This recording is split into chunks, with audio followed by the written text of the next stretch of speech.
Hey, I'm Robert Pearson, and this is Follow the Leader, and we're doing something a little different today. I have a new microphone, so place your comments down below if this is better or worse than previous attempts. Today, we're doing a Life Lesson Corner, and I haven't done one of these since I've been doing the car vlog format, this genre that seems to appear. I'm going to call it clogging. This is Christian clogging. This is a genre that has developed on YouTube. But I haven't done a Life Lesson Corner in this format. They're on my podcast. They're on my website as in a blog format. My website, all that stuff's down in the link description below, so you can check me out in the places. And so this is just where I share some lessons I learned from the School of Hard Knocks, so you can, grope around in the darkness, maybe a little bit less than I have. And whether I learn something from someone else or from my own experience, this is the way that I will try and share it and condense it in a useful, concise format for you. Today is apt. My oldest son is turning 10 today. I'm a father of 5, and I have been a father now for a decade, which is a little crazy to really fully wrap my mind around. I still haven't. Wow. All right. I'm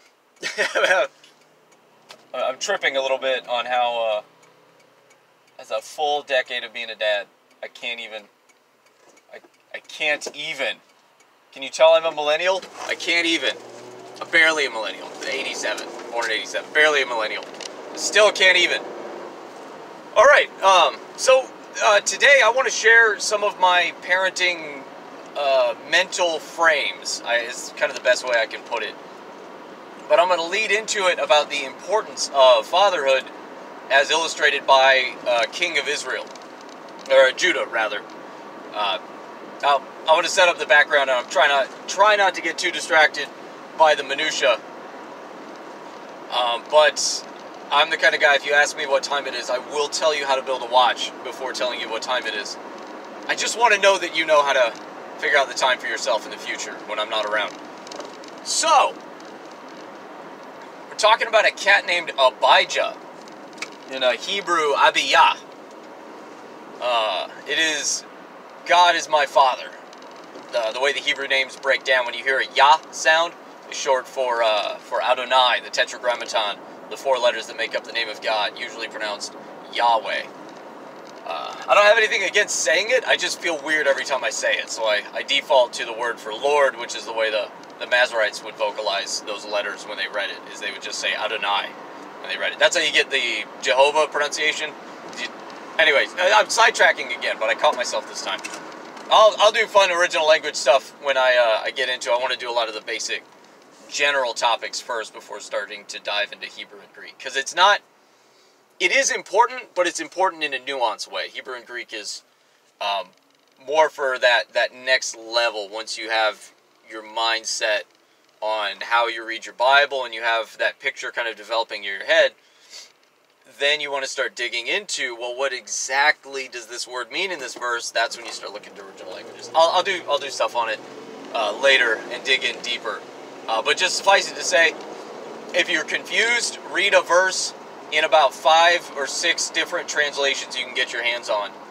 And it'll usually, 9 times out of 10, it'll make sense after you do that. And you go, oh, okay, I see what they're driving at. That makes sense now. And then you can keep, read it again in the context and kind of flow past it as you're reading and go, oh, okay, yeah, I got this now, and move on. Anyway, so his name Abijah is a combination of Yah or Jah.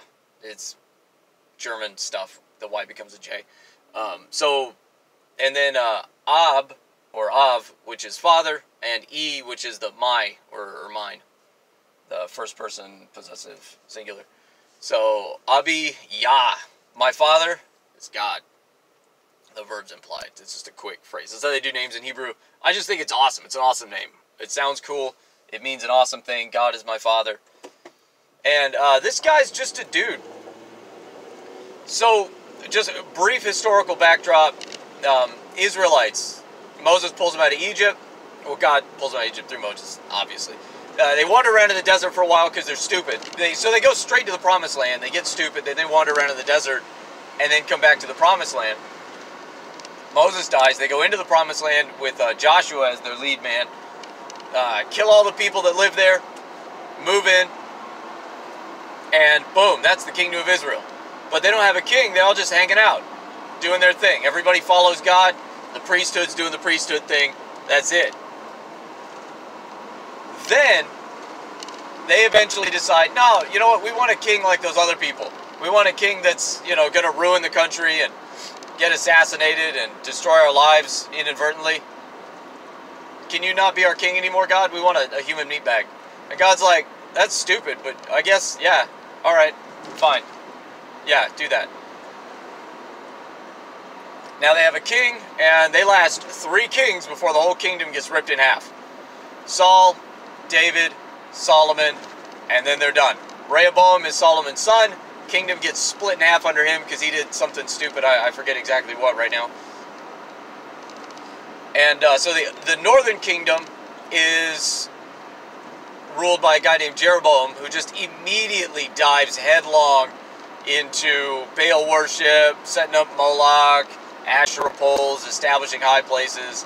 Immediately forgets the Lord God. They chase all the the Levite priesthoods out. They chase all the priests and stuff out. And that's where they're at. They just live in hedonism and paganism. Rehoboam does the best he can, but he's just got this little kingdom. It was basically 2/3 of the kingdom up north became its own separate country. In that split, Rehoboam continues to rule the southern kingdom. His son is our man Abijah. Now, if you look at a list of kings of Judah or kings of Israel list, and then they'll have Judah, they'll show the divided kingdom era is what it's called. Because the kingdom was divided. I know, scholarly names for things are just crazy to try and wrap your head around why they call things the way they do.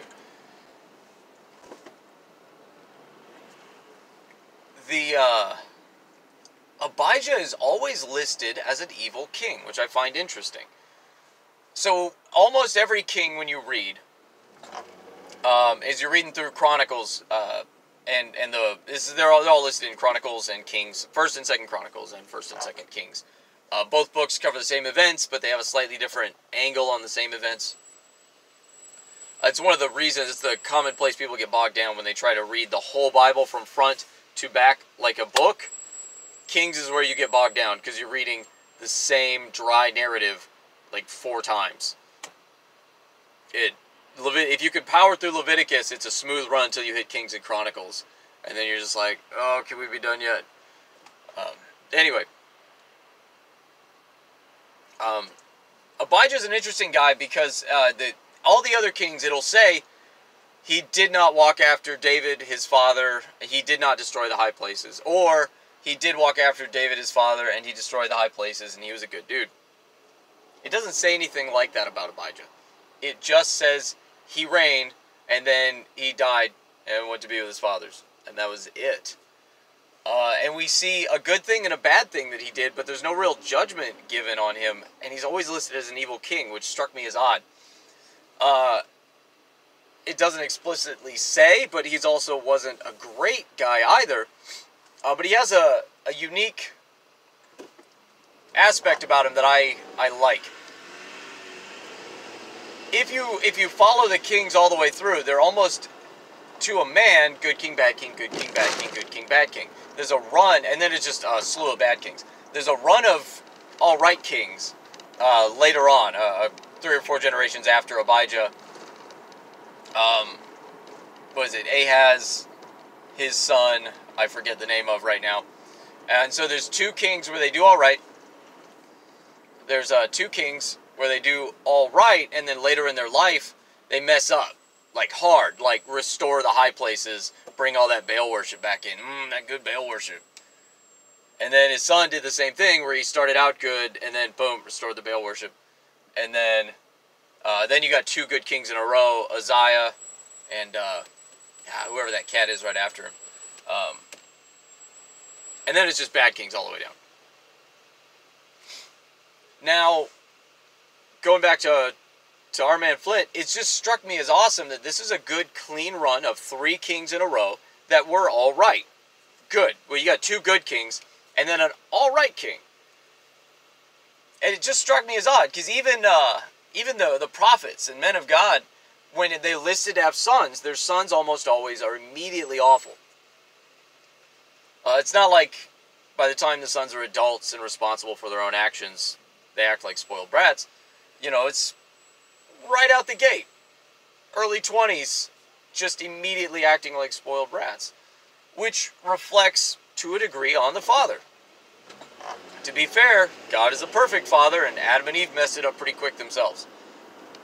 But just with the eyes of a dad looking at the king's lineage, seeing a king who was able to have a good son who followed God, and a good and godly grandson who also followed God, that's a good deal, man. That's a really good deal. And the guy's name is God is my father. It's just so much fatherhood happening right there. I can't even. So the one anecdote we get is in 2 Chronicles chapter 13, if you want to go look it up, and then his kids reign down to almost like chapter 17 when Jehoshaphat. So it's Abijah, Asa, Jehoshaphat, and Jehoshaphat's the one who I think drops the ball a little bit towards the end of his life, and then his kid is some power-hungry nut who starts killing people and working his way up, and then he just kind of wrecks stuff after that. Joram or something. I looked all this up right before, by the way. This isn't off the tippy top of my head. I skimmed everything right beforehand to get the exact names and the sequence of events off. Trying to make sure I'm not misrepresenting myself. So, Abijah has a lot of wives, is his mess up. So he starts out, and his reign is just kind of neutral. There's no judgment call like there are on all the other kings. Whether they did good, or walked after their father David, or followed God, or did good and right before the Lord. Just, this guy's in charge now. And then he has a battle with Jeroboam almost immediately. And he delivers an amazing, stirring speech from on top of a mountain where their forces are arrayed. See, you want the high ground when you're in a field battle. It's easier to fight going downhill. The uphill crew, your arrows travel farther and they're able to hurt people from farther away, or sling bullets. A lot of times there were weaponized slings that they'd use. And you'd get all of this in a battle. So the two armies would both like be on a mountaintop, and nobody wants to go down in the valley, because the first one in the valley loses, because then the other army waits till you're on the uphill slope, boom, and they hit you, and they have the advantage. And then nobody wants to just come like pile in the middle and death. So they'd stand off on a mountaintops, or hill peaks overlooking a valley, and trying to outmaneuver people or send other units around and make a big play of it. That's where all the strategy comes together. So he's in this position, and he gives this awesome speech where he's just railing against Jeroboam and his army, and he says, "You guys have forgotten the Lord your God," and he gives a brief history recap up to that moment. Abijah knew his history. And then he says, "You guys don't even know God. We follow God." He was loyal to God, at least in word. Once again, he has a neutral value judgment on being a good or moral man. We don't know, but the guy could talk a good game at least. And then in his dissing them, saying, "Hey, I see you brought the golden calves." And he knew about his enemy. He knew his history. And he knew his Bible. Up to that time, it would have just been the Pentateuch and some books of history. Maybe Samuel and Ruth. And he's giving a recap of the temple services that are going on. He's like, "Well, we've got priests. You guys kicked out all your Levites and Aaronites. We've got all those guys. They're doing the showbread thing. They're delivering the things." He shows a knowledge of the temple services, and it speaks of them as they're going on currently. So he knew his Bible. He knew the ways of the Lord at that time. If he personally was a wreck, which you kind of get a window into later. Humans are complicated, though. he at least knew what was supposed to be done, and he could talk a good game. Maybe not the greatest guy personally, because after he wins that battle, because he sides with God, and in the Bible, when you side with the Lord, you win like 100% of the time. Jeroboam's troops circle around to do like an ambush, and they see that they're surrounded and ambushed, and Abijah and all the army of Judah cry out to the Lord. And the priests that marched out to battle with them cry out to God and blow the trumpets. And Jeroboam gets wrecked. And then it says, and Abijah waxed mighty. King James is so awesome. Abijah waxed mighty. And you're like, oh, that's cool. He grew strong, you know, good nation or whatever, a strong guy. That's nice. And took 14 wives. Had 22 sons. And 14 daughters. Oh, okay. That's cool. No, 16 daughters? Yeah, 16 daughters. 22 sons, 16 daughters. And that's where it leaves him. And then it says, oh, and Abijah slept with his fathers. Passed away and slept with his fathers. There's a specific phrasing they use whenever somebody died. And it was basically says, went to sleep with his father David. And that's it. That's the end of Abijah. And so it's a little lame that he ends his life with that kind of debauchery. Which is interesting, though, because it's fairly tame compared to Solomon, who had 300 wives and concubines. Even if you stretch back to Gideon, the famous Gideon everybody knows, the mighty man of valor, who took his 300 men with trumpets and torches and chase out the Midianites.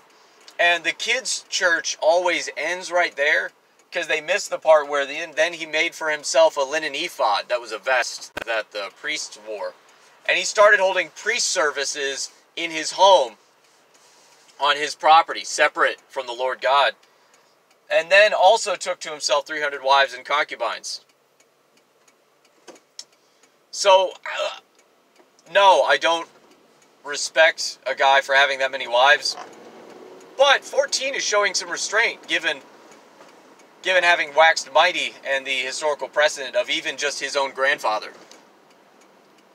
Solomon was a notorious philanderer. Why's my foot?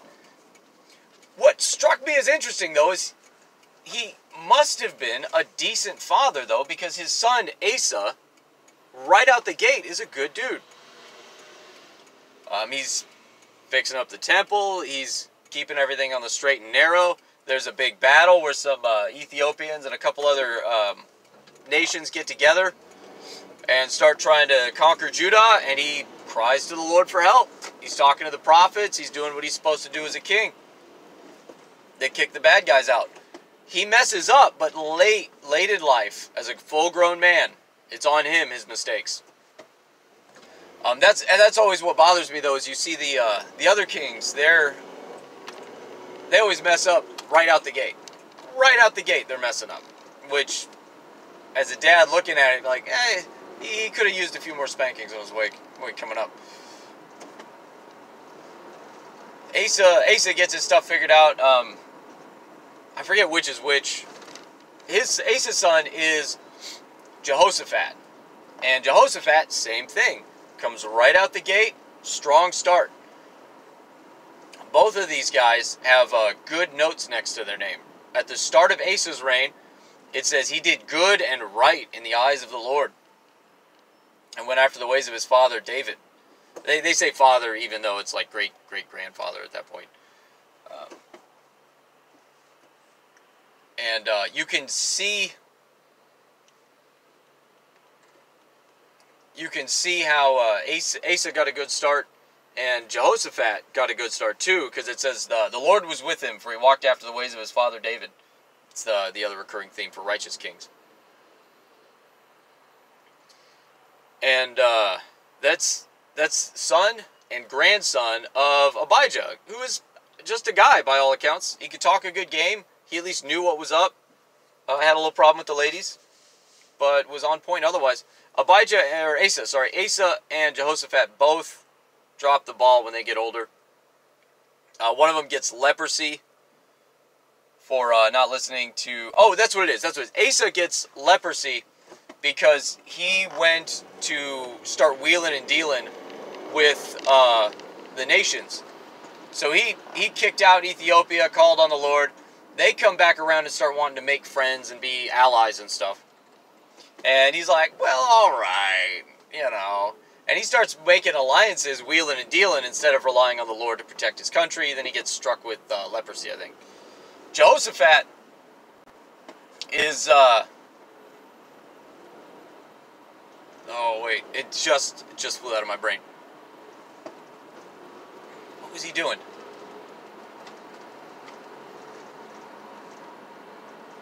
I can't remember. He had a similar mistake where it was the end of his life. Oh, he was palling around with a bad king. That's right. He's palling around with Ahab, who is the worst of the worst. He married a prophetess of Baal. He's an Israelite king. He's the northern nation's king. He's the worst king that nation has. His name is Ahab. He does all kinds of terrible stuff. And at some point, Jehoshaphat thought it was a good idea to go buddy up with him and like, well, let's make friends. They're our neighbors and countrymen. Let's give it a shot. Without consulting the Lord. And he gets back from a trip that goes terribly. And a prophet is risen up and says, hey, Jehoshaphat, that was stupid. And Jehoshaphat suffers. He might be the one that gets leprosy. I forget which is which. But they mess up at the end of their life. The point being, fathering. Asa had to have been a pretty decent father for his son to immediately come out the gate and get a good start. And once again, the mistakes you make when you're a man, you don't get to blame on anybody else. It's you. And it was just awesome to have 3 kings right in a row. 3 generations of pretty good dudes. They did all right. They messed up some, but they did all right. In a lineage of kings replete with philandering and evil kings and idolaters, that Abijah would kick off a good run of at least a couple of good kings by being a solid dad and potentially a solid granddad. I don't know how the ages line up. When they're doing king's lineage, a lot of times they'll say a king comes into power, but he's actually like a co-regency, where the dad king and the son king will both be king at the same time, kind of pass the baton. Like, sort of like your orientation at work or something, you know, when you're on your, well, I'm still on my trainee status, you know, you trainee king, or an apprenticeship to become king, you know. So just seeing that, though, the impact of being a father, being a good dad, so you're doing God's work, you're working hard for the Lord, but you're not letting your family fall apart. Not that that's what Samuel did when his 2 sons immediately are wicked right after. But just, it makes you think, you know, it makes you wonder, is he doing all he could do for a dad? You know, while he's traveling around anointing people and prophesying and calling out Saul for being an idiot, which is admittedly a full-time job. So the mental framework I use to be a dad, because it's incredibly important, and I just love the story of Abijah to see that impact on the successive generations. You want to set them up right. I've got 2 different ones. So a general parenting framework on the like timeline of parenting is what I've seen, what I see in the Bible, what I see in life, what I've found. So I'm not some expert sociologist, guys. I found something that was an alliteration, which helped it be memorable, and it was pretty good. It was pretty good thinking about the way my own upbringing and bringing my kids up now, and seeing other people raise their kids at different ages. This fits pretty well for a good rule of thumb to what to do and what not to do. So I call it 3-stage parenting. You are a captain, then a coach, then a counselor. Ages 0 to 10, these are just fuzzy, okay? It's going to depend on every individual child. Any decent, seasoned parent knows this. You take parenting advice with a grain of salt, because what works for one kid won't work for another. And your age range, whenever some expert, air quotes expert, tells you, oh, this age to this age, they're doing X, Y, Z, there's a little fuzzy factor of, you know, anywhere from 3 to 5 years sometimes on where your individual child's going to develop on their timeline, on their neat, pretty little chart. In reality, things can be a lot fuzzier than that. So I just threw these in groups of 10 years because it was just easy math. But no, you know, your mileage may vary. So 0 to 10 years is captain. 10 to 20 years is coach. And then on out of the house, out of your hair, out of your life, you're just a counselor. So 0 to 10 years, you're the captain. You tell them what to do. Now it's time for bed. Now it's time to get dressed. Those clothes are dirty. Take them off, put new clothes on. Brush your teeth, brush your hair, shower, scrub your stinky butt. Those kind of things. You're the captain. You're telling them what to do. You set the agenda, you set the times, you tell them where to go, when to be there, what to do when they're there, and how to do it. It's all you. At around 10-ish, they're making a transition to finding their independence. Yeah, they know how to brush their teeth, brush their hair. You'll have to remind them occasionally, but by and large, they've got it. So now what? Well, now you need to adjust and transition your strategy to being a coach. You're gonna have a lot of problems if you try and railroad them when they get to that age. It creates a lot of friction with teenagers. But at the same time, if you back off entirely and don't appear to care, and you just throw some good advice at them and let them fail on their own, like a counselor, you come back and come hands off, they're gonna flounder, they're gonna rebel, they're gonna act out. Teenagers are that weird age where they need your attention, but they don't want it. And so if you leave them to their own devices, they're going to act out more and more. This is from what I've seen from other people. I don't have teenagers. My oldest is 10, as I mentioned earlier. So, you know, once again, everything with just tons and tons of salt. None of that kosher sea salt nonsense. Just regular iodized salt. The little girl with the umbrella on it. Just the Walmart brand. All of it. So, as a coach, your goal is just like a sports coach. It was a perfect analogy when I thought of it. I was like, oh yeah, that fits in what they're doing. That's a good word for that. Once again, I'm describing this as observed, not any just, oh, I'm so smudged. This is just what I've seen seems to work best, and what, you know, from my own childhood, I'm like, that felt like the best way to do that. Or that could have been done better, or I wish there was more advice or less advice, or, you know. As a coach, what do? You can't win the game for them. You tell them to go out on the field. You got to watch them win or lose on their own. And then they come back off the field after running the play and go, hey, how did that go? Did it go well? Did it go bad? What's up? You strategize. You encourage them. You go, all right, man, pick yourself back up. Yeah, you lost. Don't do that again, right? What were your mistakes you made? You talk them through. You strategize. You encourage them. Right? You know, get out there. You can do this. Let's do it intelligently. Let's be strategic about it, but I fully believe you're capable. Let's go. And then you got to let your hands off, back up, and watch them fail. Or watch them win. And you got to get right back in there once they're, you know, they come off the field demoralized or excited, and you got to be there for them emotionally. And, you know, not just immediately start throwing strategy at them, captaining. You just got to give them time. Like, yeah, we did good. Yeah, but you lost the... You did good. Live in the moment of did good. And then work towards, all right, you need pointers here, pointers there. How could we do the... You know, there's a time for that emotional buildup of just ruminating. And, man, I dropped the ball. That sucks. Yeah, it does suck. And just be there in that moment with them. And then move towards a place of, all right, what can we do better next time? What went wrong? How do we fix this? You know, a lot of Socratic stuff. Socratic method of teaching is where you just ask questions, and you're asking them the questions that will, when they answer the question, it gets them closer to what they wanted to know from you in the first place. It can be really frustrating if you don't do it correctly, but if done well, it helps people think for themselves and allows them a certain amount of autonomy. I mean, there's a time for lecture when you're just going to straight deliver and download information. How do you think you should run the football, Jimmy? How do you think you should add these numbers, Jimmy? No, that's not smart. But when it comes to like life problems or, you know, thinking about a mistake, don't sit there and go, this is exactly what you done. What went wrong? How do you think that happened? What should we do to fix that? You'll be surprised the answer your kids will give you if you give them room to give you the answers. And then, as they're coming up on 18, 20 years old, you know, they're going to high school, graduating, moving off to college. That's it. You're done. You're not an authority in their life anymore. You can force and exert authority, but you're a counselor now.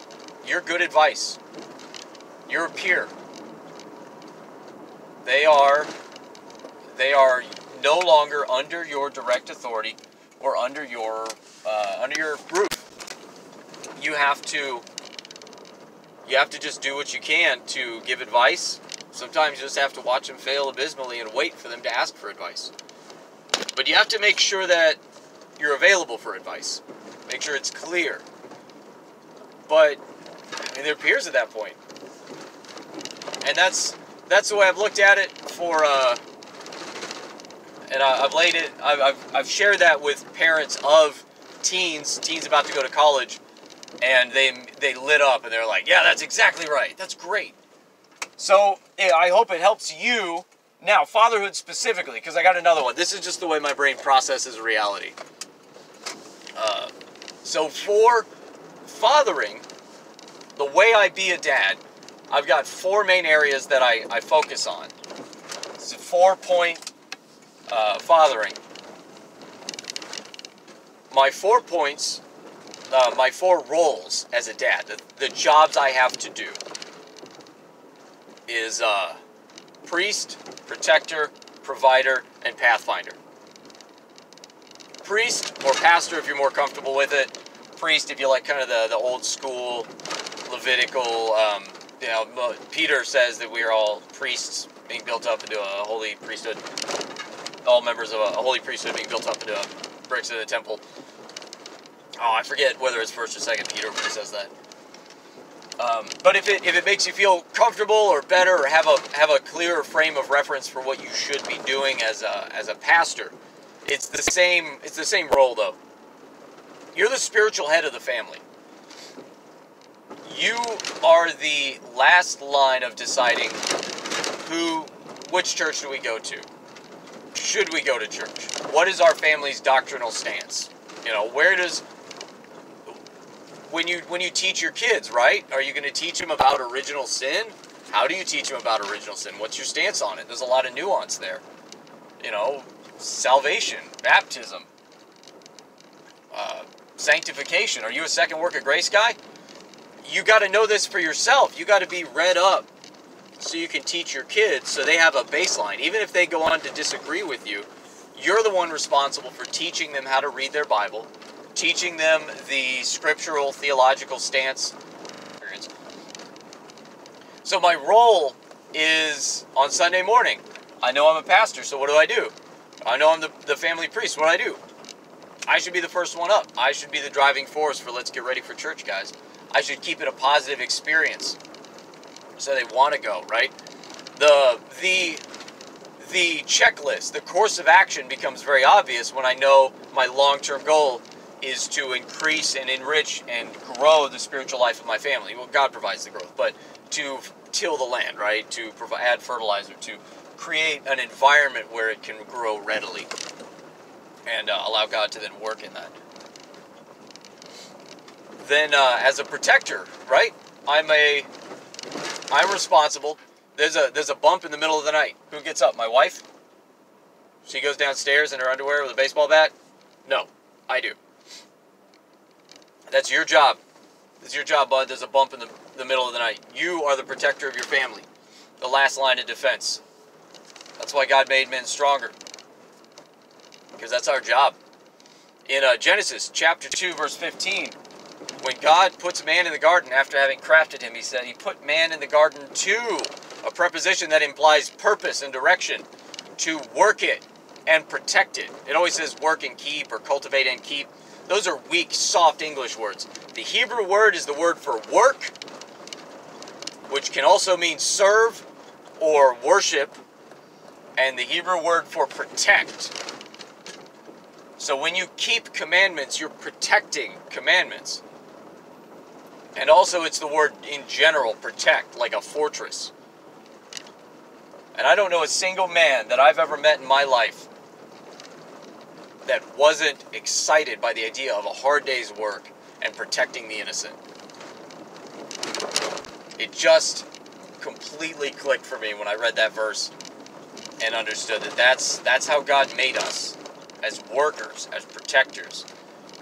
The curse to work, I'm going to do a whole one on work eventually, but the curse to work, the curse was so your work sucks. So your purpose sucks now. And he called his wife Eve, for she was the mother of all living. Eve is a bad word for that. That's a bad translation for her name. Her name is Chaya, the Hebrew verb for to live, to life. His wife's name was life. She was the mother of all living. Women live to help and to create children and to build a home. Men can build a house. Women can build a home. And so, of course, what is the curse for her? Your purpose sucks now. You're going to have strife with your husband, and bringing up children is going to hurt. Bearing children, that verb implies the entire process, not just birthing the child, but that verb is also used for raising children, for teaching them, for bringing them up. It's the curse is that your purpose sucks now. So as a man, you provide for your family. I'm jumping over to provider now, and you protect them. You provide. There's a reason all men are driven to, more work, more money, more work, more money, more money, more work. How can I do better? How can I be better? How can I make more money? How can I take care, especially if you have a family? And then as Pathfinder, it's your job to call out the snakes, to see the dangers up ahead. One way that I've seen this and tried to apply it for myself. You ever have that moment? I know you've had that moment where you look at what you just did or what you just said and realize, I became my dad. Holy cow. I did exactly what my dad did. When your son inevitably has that moment, wouldn't you like it to be a good thing? So as a Pathfinder, my family, on the paternal side, we got a long history of anger issues, short tempers, all kinds of stuff. It's gotten better from my dad to me, and Lord willing, it'll be better from me to my kids. I figured this out by the grace of God when my eldest son was still a baby, a decade ago. Man. And so, I've worked hard to curb my temper so as to set him up. And I've worked hard, obviously, the Holy Spirit works in us towards sanctification. It's not all me, it's not works-based salvation. But you got to get your butt up off the couch and do stuff. That's the way God made the world. God grows the crops, but you got to put them in the ground.